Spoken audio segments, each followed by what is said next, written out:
Ini adalah episode ketiga. Pada 2 episode sebelumnya, kita sudah menjawab 3 dari 10 argumen yang selama ini membuat kita yakin bahwa bumi berbentuk bola. Pada episode ini, kita akan membahas topik nomor 4 dan 5, yaitu soal teori bumi mengelilingi matahari dan gravitasi Newton yang merupakan landasan dari seluruh dogma sains modern.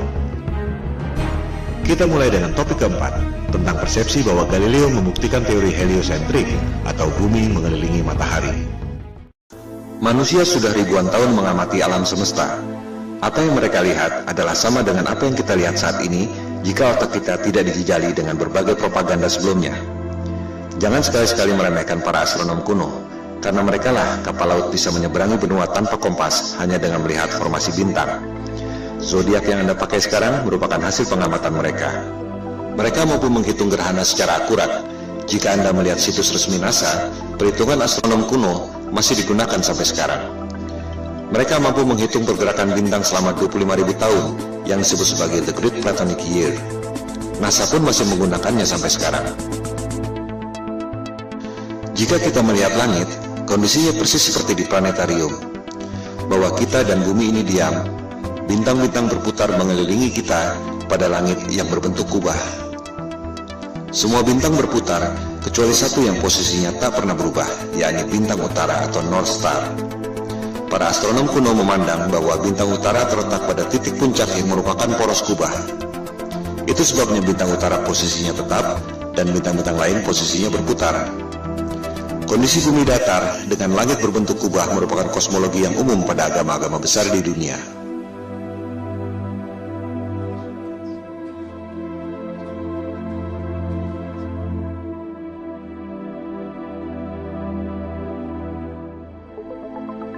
Yang tak banyak diketahui orang adalah peta standar dunia sebelum berdirinya NASA tahun 1958 adalah peta bumi datar.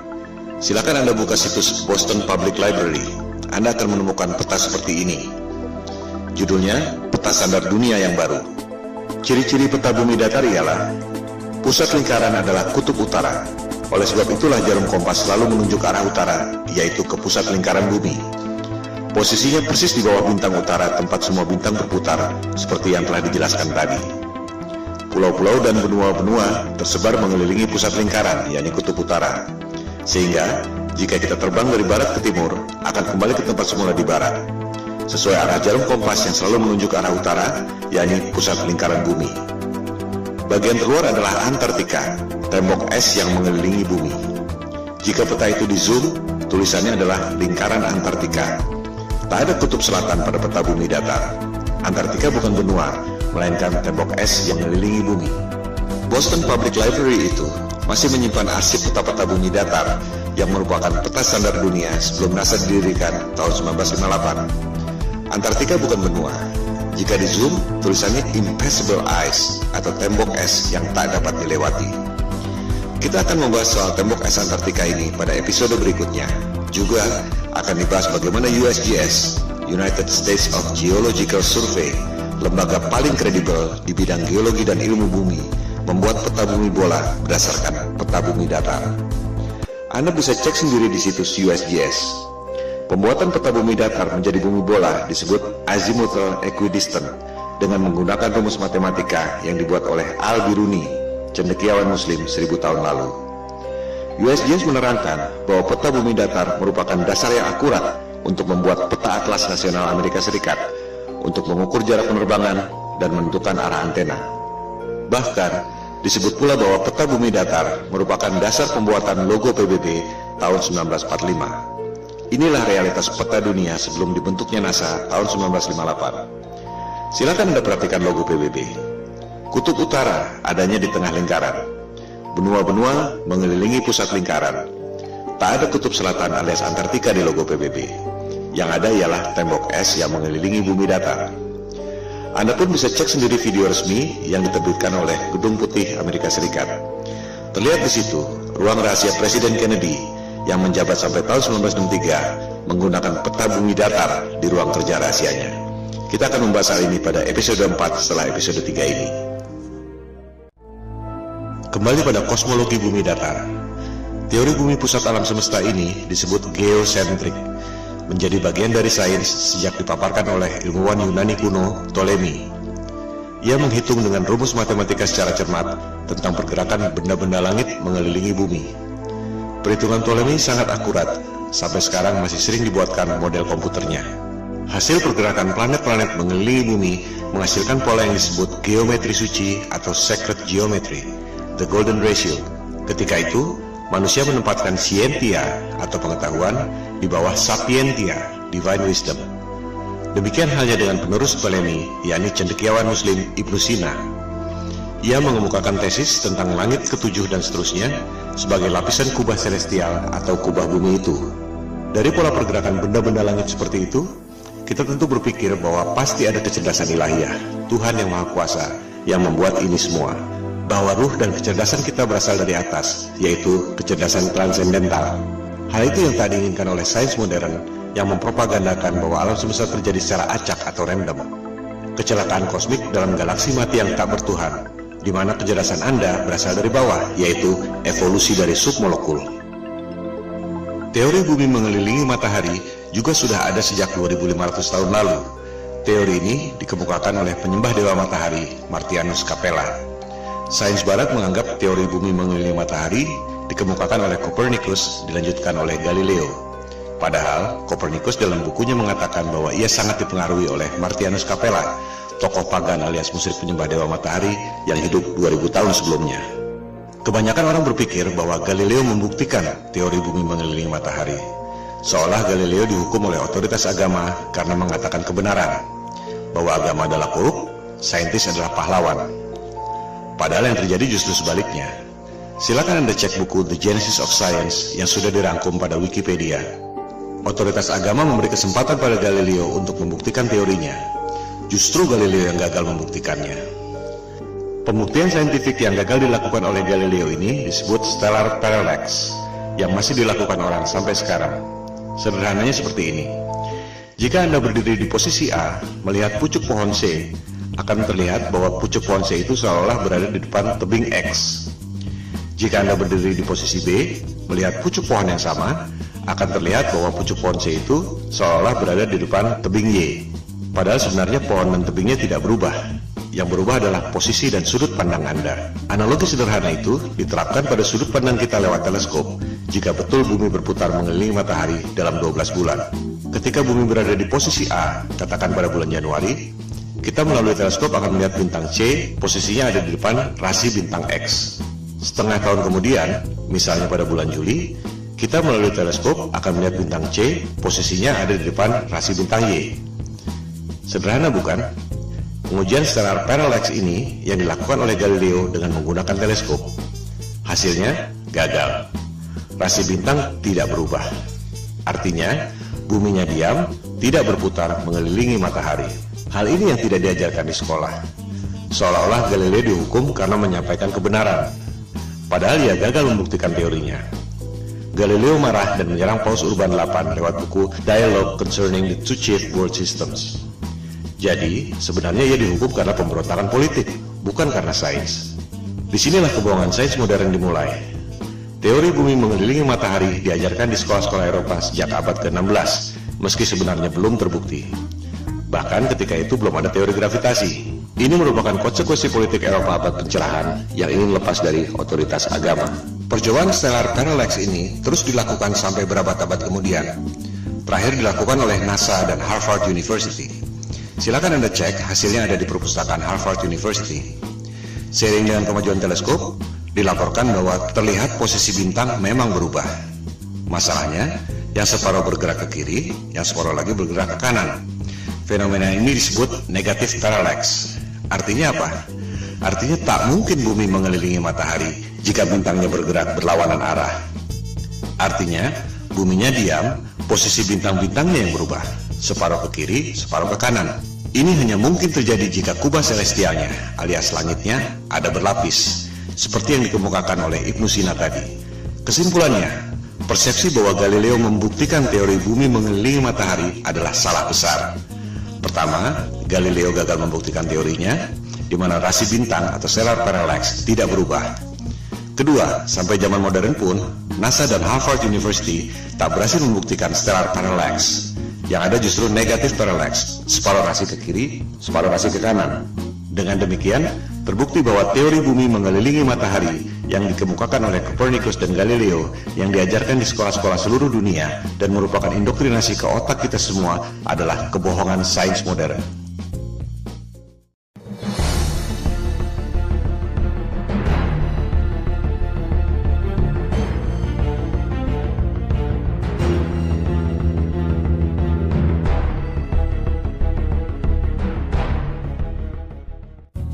Teori gravitasi adalah fondasi utama yang merasionalkan teori bumi bola mengelilingi matahari. Kita tidak jatuh meski posisi kepala kita di bawah dan kaki kita di atas karena gravitasi. Kita tidak terlempar meski bumi berputar mengelilingi matahari karena ada gravitasi. Tapi, bisakah Anda menjawab mengapa air laut bisa nempel seperti kena power glue sementara balon gas bisa terbang? Bisakah Anda menjawab apa yang membuat matahari punya gravitasi sehingga mampu menarik planet-planet mengelilinginya? Kalau Anda bisa menjawab, silakan ajukan ke Komite Nobel. Sebab Einstein pun sudah berusaha menjawabnya dengan teori relativitas dan ia tak dapat hadiah Nobel untuk itu. Kebanyakan orang tak menyadari bahwa gravitasi Newton dan juga relativitas Einstein adalah teori, bukan fakta. Mari kita buktikan. Newton mengemukakan teori gravitasi tahun 1678 untuk merasionalkan teori bumi mengelilingi matahari yang terakhir dikemukakan oleh Galileo tahun 1615. Ketika itu, orang baru tahu ada medan magnet bumi lewat buku yang ditulis oleh William Gilbert berjudul The Magnet. Yang dimaksud The Magnet di sini adalah medan magnet bumi yang membuat jarum kompas selalu menunjuk arah utara. Gilbert mengatakan bahwa bumi ini seperti medan magnet raksasa. Lewat legenda apel jatuh ke kepala Newton, ia berasumsi dan berteori bahwa benda jatuh karena gaya tarik bumi. Persis seperti medan magnet membuat jarum kompas menunjuk arah utara. Padahal, jika kita ganti jarum kompas dengan kayu, maka medan magnet bumi tak dapat menariknya.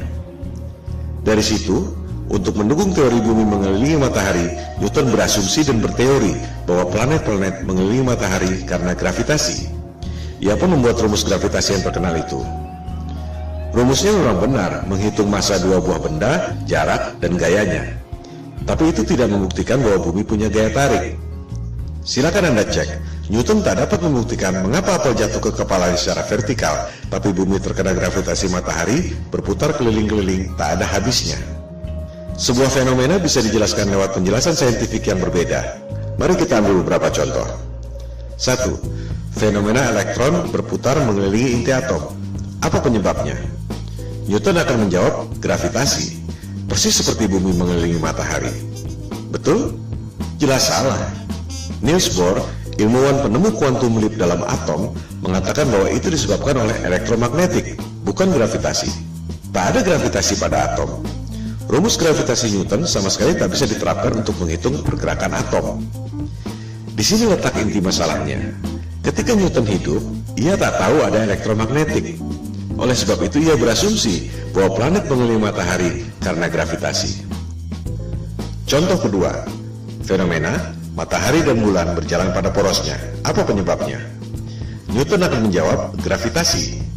Memang itu tujuan ia mengemukakan teori gravitasi. Nikola Tesla akan menjawab elektromagnetik. Persis seperti elektron berputar mengelilingi inti atom, suatu hal yang belum diketahui Newton selama hidupnya. Tesla dapat menciptakan semua temuan-temuan yang dahsyat itu yang telah dipaparkan pada episode sebelumnya karena menganggap bumi ini bukan planet yang mengelilingi matahari. Bumi adalah pusat alam semesta yang memiliki energi dahsyat, termasuk menggerakkan matahari, bulan, dan bintang-bintang pada kubah celestial. Ia pun mengatakan matahari dan bulan digerakkan secara wireless oleh medan elektromagnetik yang ada di ether. Lebih jauh lagi, ia mengatakan bahwa kubah bumi atau kubah celestial itu terangkat karena medan elektromagnetik. The only force you need to counter is the electromagnetic force, not gravity. Kata-katanya adalah the only force. Bahasa terangnya, gravitasi adalah ilusi. Tesla pun mengatakan bahwa bintang-bintang menempel pada kubah celestial atau the firmament, bahasa Alkitab Taurat, terjemahan King James. Contoh kasus ketiga, fenomena besi tenggelam dan gabus terapung di air. Apa penyebabnya? Newton akan menjawab gravitasi. Besi tenggelam karena ditarik oleh gaya tarik bumi. Archimedes akan menjawab berat jenis. Besi tenggelam karena berat jenisnya lebih besar dari berat jenis mediumnya, yaitu air. Gabus terapung karena berat jenisnya lebih kecil dari berat jenis mediumnya, yaitu air. Kita lihat, sebuah fenomena bisa dijelaskan dengan paradigma sains yang berbeda. Contoh kasus keempat, fenomena balon helium terbang di udara. Newton dengan paradigma gravitasinya mungkin terpaksa menjawab anti-gravity. Archimedes akan menjawab dengan hal yang sama, berat jenis. Balon helium terbang karena berat jenisnya lebih kecil dari berat jenis mediumnya, yaitu udara. As simple as that. Coba kita simak baik-baik foto ini. Air laut bisa nempel tanpa ada setetes pun yang tumpah. Sementara, kalau kita goyangkan gelas ke atas, air pasti muncrat ke atas sebelum jatuh ke bawah. Padahal, tenaga kita tidak sebesar tenaga samudra. Karena sudah diindoktrinasi sejak kecil dan menganggap bumi bola adalah fakta, kebanyakan orang akan mengatakan bahwa air laut tidak tumpah dan kita tidak merasa bahwa kaki kita ada di atas karena ada atmosfer yang terkena gravitasi. Contohnya adalah gambar ini. Betul? Salah. Itu adalah gambar imajiner tentang medan magnet bumi. Banyak orang mengira gravitasi adalah medan magnet bumi, padahal bukan. Seperti dilihat pada gambar itu, ada jarum kompasnya. Artinya, itu adalah medan magnet bumi yang membuat kompas menunjuk arah utara, bukan gravitasi yang mampu menarik orang ataupun gajah. Gambar tentang gravitasi adalah seperti ini. Di situ tulisannya, gravitasi membuat semua yang ada di bumi ini stabil. Apakah itu gambar ilmiah? Jelas bukan. Kita juga bisa membuat gambar bumi berbentuk kotak, atau bisa juga kita bikin bumi berbentuk trapesium dengan klaim yang sama. Itu semua adalah gambar imajiner. Coba kita perhatikan gambar ilustrasi gravitasi bumi itu. Apa yang janggal? Kita bandingkan dengan gambar medan magnetik bumi sebelumnya. Di gambar kanan itu, kita lihat ada kutub positif, ada kutub negatif. Ada gaya tarik dan ada gaya tolak. Sama seperti gambar besi magnet. Ada gaya tarik, ada gaya tolak. Ini adalah hukum kekekalan energi. Energi tak dapat diciptakan dan tak dapat dimusnahkan. Hanya bisa berubah bentuk. Contohnya, orang niup balon. Jika balonnya mengembang, pasti paru-paru yang niup itu mengempis. Tak mungkin ada balon mengembang terus jika tak ada energi lain yang mengempis. Inilah hukum kekekalan energi.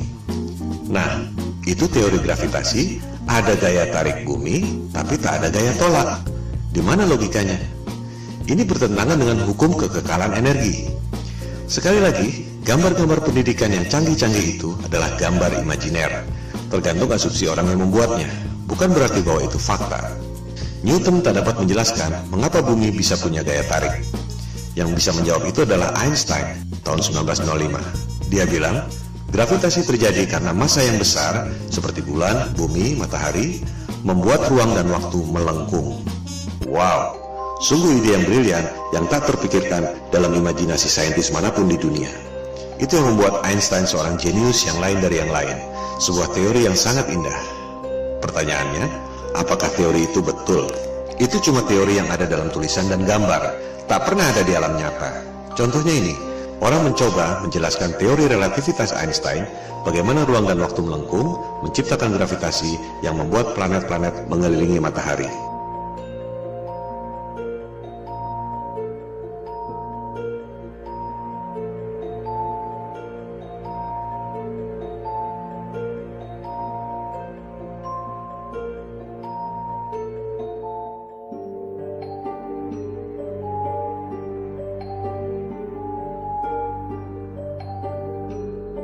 Kita lihat, tetap saja bola-bola yang kecil itu jatuh kan?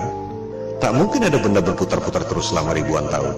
Ini semua adalah teori ilusi, dan orang sedunia terpesona dengan pertunjukan sulap itu. I hate to say this, but there's no such thing as the force of gravity. Well, I wish I didn't know that. Sorry, say that again, Marcus. There's no such thing as the force of gravity. Well, explain that. I can explain it with some maggots.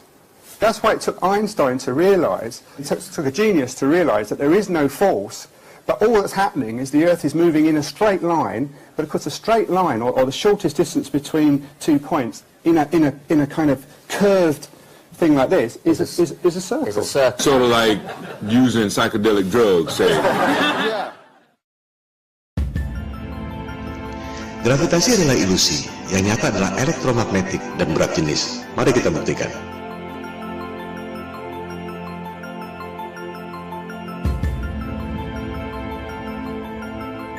Jadi, betul kata Tesla. Satu-satunya gaya yang harus kita hadapi adalah elektromagnetik, bukan gravitasi. Elektromagnetik bisa kita buktikan lewat benda-benda nyata, bukan cuma gambar-gambar konsep imajiner seperti gravitasi. Huge alternating electric current.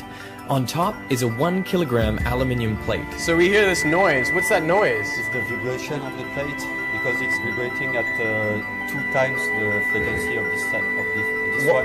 Whoa!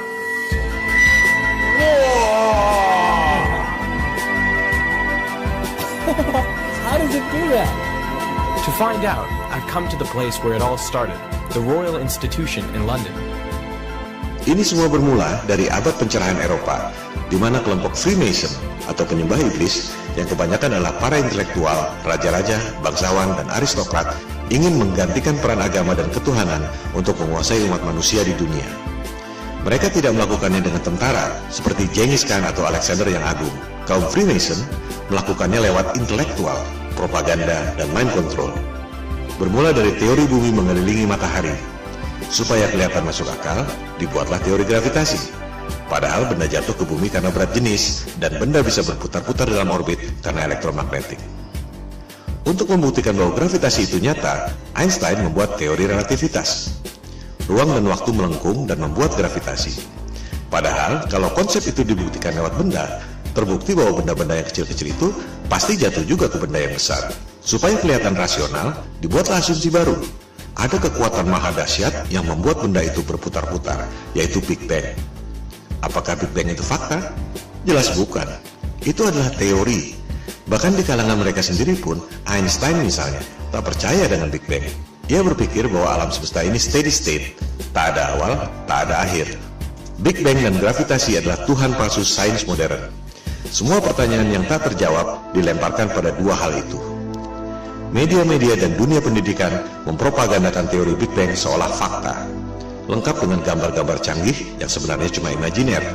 Berikut usia alam semesta 14 miliar tahun yang sebenarnya cuma perhitungan matematika berdasarkan asumsi. Oleh sebab itulah Tesla mengatakan, para saintis ini hanya menghitung matematika dari rumus ke rumus, dan akhirnya menciptakan struktur yang tak ada hubungannya dengan realitas. Model alam semesta berdasarkan asumsi matematika itu, jika asumsi dasarnya salah, maka semuanya runtuh. Gravitasi adalah ilusi, yang nyata ialah elektromagnetik dan berat jenis. Oleh sebab itulah, Goethe, intelektual terkenal dari Jerman, mengatakan bahwa gravitasi Newton itu adalah mistisisme sains. Newton menipu diri sendiri. Saya mengutuknya. Itu adalah kosmologi orang gila, kata Goethe. Dengan demikian, kita tutup argumen kelima yang membuat kita sebelumnya yakin bahwa bumi ini berbentuk bola. Gravitasi Newton adalah teori, ilusi, konsep imajiner berupa gambar-gambar yang tak pernah bisa dibuktikan lewat benda. Gravitasi dan juga Big Bang adalah Tuhan palsu yang merupakan fondasi utama kebohongan sains modern.